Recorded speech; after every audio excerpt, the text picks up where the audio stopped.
7 kilometers. Lakad natin from GM3 Sport Complex sa Navarro. So yung 7-Eleven.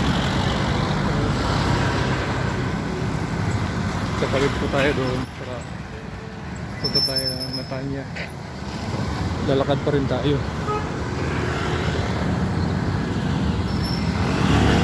Nakarin ko pa rin aling Bilog hanggang Natanya.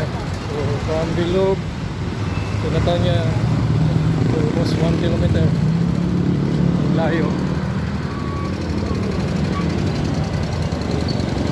Lalakad din tayo.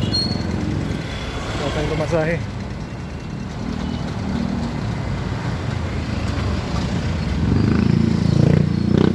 Face lang. Yung talaga pag mahirap ka, wala ka ng pera, pati pamilya mo, iwanan ka na. Ganun talagang buhay natin. So face lang.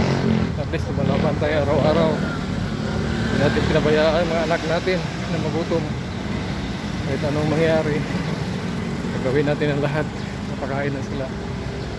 Huwag lang tayo magnakaw. Huwag na tayo magtinda ng mga illegal. Kahit mangutang.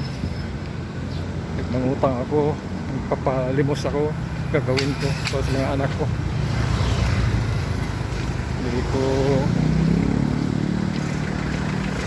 Hindi ko iniisip ang kaya sabi ng asawa ko na puro pamalimos lang ang ginawa ko para mapakain mga anak ko.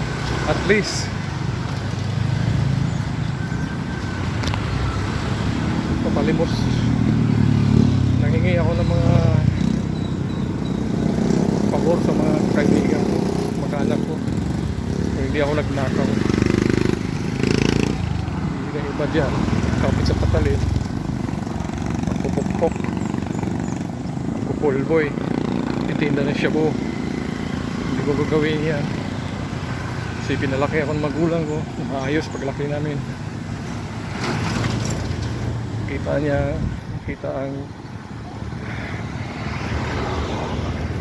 Kita ng pagtitiis.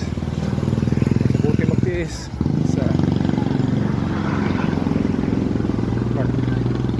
magnakaw ka, magbinta ka ng katawan para makapera. Never ko ginawa ang mga gayong bagay kasi alam ko may self-respect ko ako, respeto ko sa sarili ko. So guys, mamaya pagdating sa Natanya, mag-open ulit ako. Bye bye.